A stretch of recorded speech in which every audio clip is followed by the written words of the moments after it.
All right, gang, this might be one of my favorite things to ever do with strumming, and it was such a game changer for me. I can't wait for you guys and gals to learn this.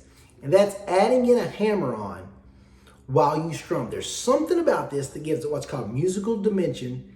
It makes the chords sound clear, and it makes you sound a lot more advanced than just your regular old hack away on the guitar.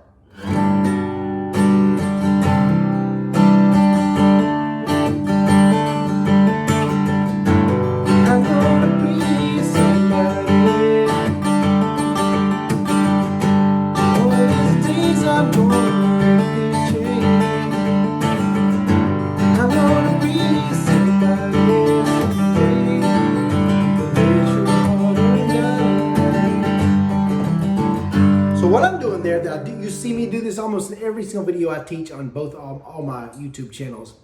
You're going to do a strum and hammer on during that strum. All a hammer on is you're raising the song. A hammer on, for example, on the top string. Hear it go up. You play the note open. Then you press it, it goes brrr. A pull off, you play the note closed. You're pressing something. And it goes lower. A pull off goes lower. A hammer on raises it. Lower. So a pull off, hammer on. So that's just, you need to know those terms, a pull off and hammer on. When you play a G chord, let's do a G chord. Still locking in the two bottom strings, 5th and 6th. What I want you to practice doing is a down strum without your first finger on the 5th string of the 2nd fret. So a G chord with the two bottom strings locked in just your top string. Now to add again what's called musical dimension, what you're going to do is after you strum the chord, you're going to put your first finger down where it's supposed to be on the 5th string, 2nd fret. It's very subtle, but makes a huge difference in your playing and just a more advanced sound. So what we're going to do, we go hammer on, down, hammer on, down, then go to a C chord and do the same thing. Remember, when I say C, I'm talking about C at 9. Bottom 5, this time, notice how I'm starting out playing the bottom 5 strings without my first finger on. And then I'm pressing that 4th string, 2nd fret.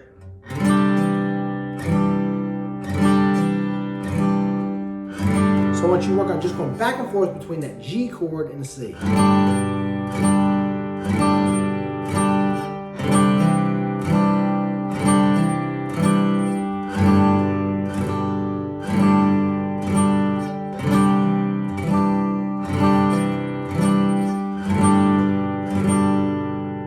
So hopefully by now you can do just the down strums and the chord changes of G and C. But by adding this little hammer on,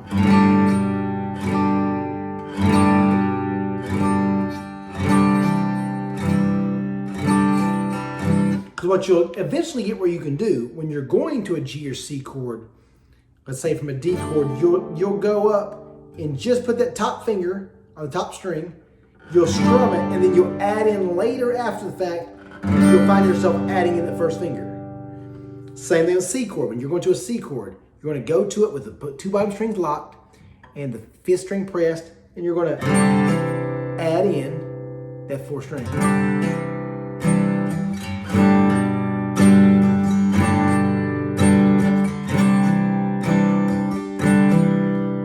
And then your final chord is going to be on that D chord. You're going to hammer on this 3rd string, 2nd fret. Hear that? For whatever reason, this kind of musical dimension, whenever I learned this and I started adding these hammer-ons into my strums, it had such an impact on me, made such a difference. And if you want to get a little more advanced, whatever you want to do in between those strums, once you hammer on,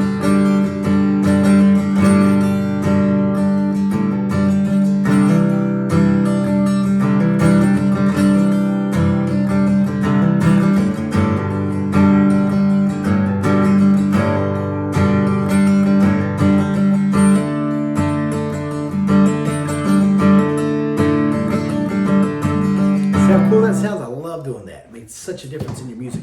So on the same Travis Tritt song, we're going G, C, D, and we'll add in those hammer-ons. I wanna be somebody. Now I'm just going back and forth on the D until it's time to change again. One of these days I'm gonna make this change. I'm gonna be somebody someday. Bet you $1. You know, there's other chords, like I said, what I try to do is whatever string, when I'm playing a chord, my first finger's playing, I use that one to do the hammer-ons. You know, you can play, say, an A minor, like Last Dance for Mary Jane. See?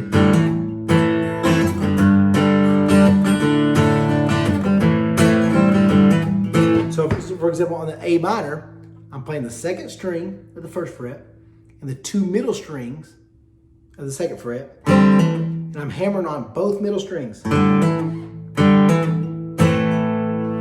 hammer on the strum.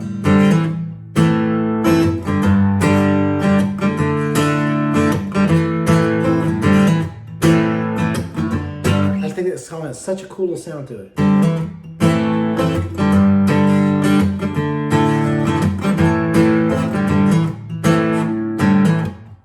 What I'm doing there is what's called a string stop. So I hammer, instead of letting the hammer on ring, I'm going, stopping it.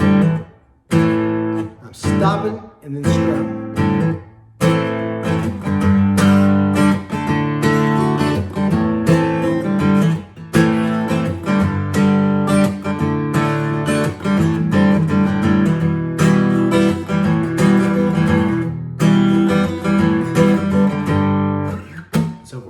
Work on that right there. Work on while you strum your G, C, and D chord especially. Luke Combs, a lot of times on his songs even, he'll have on the E minor. You know, I play my E minor. That's probably the 4th chord. You always hear me talk about the Matt McCoy first 4 chords. That's just G, C, E minor, and D. You'll see Luke Combs often, when he plays his E minor, he'll use his 1st and 2nd finger on the 5th and 4th strings. Because he'll do what I'm talking about. Hammer on one of those 2 strings. Like I said, always on my E minor, if I want to hammer on, I just do both the strings when I play them together. I have larger hands, so I take my 1st finger, press those 2 middle strings.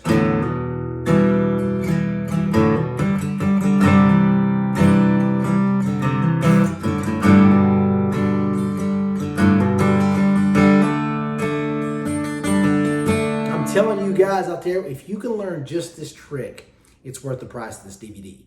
It can add such dimension and just kind of technique and make your sound way more advanced when somebody sees you doing that, because most beginners just lock in a chord and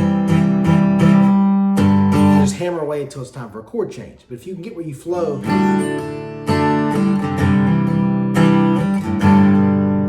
work on switching those chords up, so C, D, G.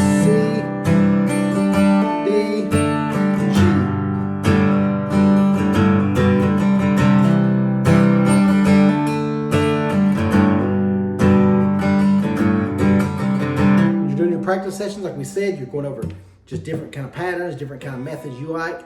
Add in that hammer on, and I'm telling you, it's going to make all the difference in the world. Give it a shot.